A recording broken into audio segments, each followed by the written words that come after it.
एक हरे भरे जंगल के पास एक छोटा सा गांव बसा हुआ था।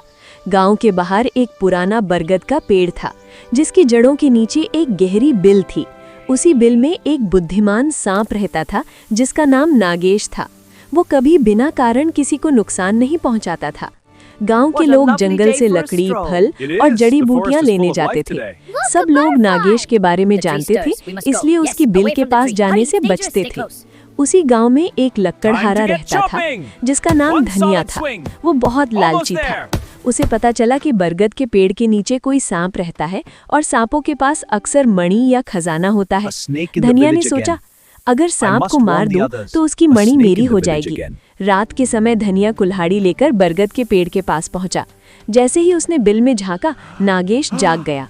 नागेश बोला, हे मनुष्य, मुझे बिना कारण मत सताओ, मैं तुझे नुकसान नहीं पहुंचाऊंगा। लेकिन लालच ने धनिया के कान बंद कर दिए। उसने कुल्हाड़ी से वार किया। कुल्हाड़ी के वार से नागेश की पूंछ जख्मी हो गई। नागेश बहुत शक्तिशाली था, चाहता तो उसी समय धनिया को डस सकता था, लेकिन उसने खुद से कहा, क्रोध से बुद्धि नष्ट हो जाती है। नागेश चुपचाप बिल के अंदर चला गया। अगले दिन धनिया फिर आया। इस बार उसने आग लगाने की सोची। धुएं से नागेश को बहुत कष्ट हुआ। अब नागेश समझ गया कि ये मनुष्य सुधरने वाला नहीं। नागेश ने एक योजना बनाई। उसने गांव के पास रहने वाले एक साधु से लोक कथा शैली में संपर्क किया। साधु ने गांव वालों को बताया, उस पेड़ को मत छेड़ो, वहां देवता का वास है। गांव वालों में डर फैल गया।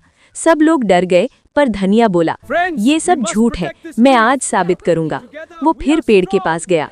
नागेश बिल से बाहर आया और बोला, ये आखिरी चेतावनी है, लालच छोड़ दे। धनिया हंसा और आगे बढ़ा। अब नागेश ने उसे डस लिया। जहर तेज नहीं था, पर दर्दनाक था। धनिया चिल्लाया। गांव वाले आए। साधु ने कहा, ये दंड उसके लालच का परिणाम है। धनिया बच तो गया, लेकिन हमेशा के लिए अपाहिज हो गया। उस दिन के बाद गांव में कोई भी बिना कारण किसी जीव को नुकसान नहीं पहुंचाता था। नागेश फिर से शांति से रहने लगा।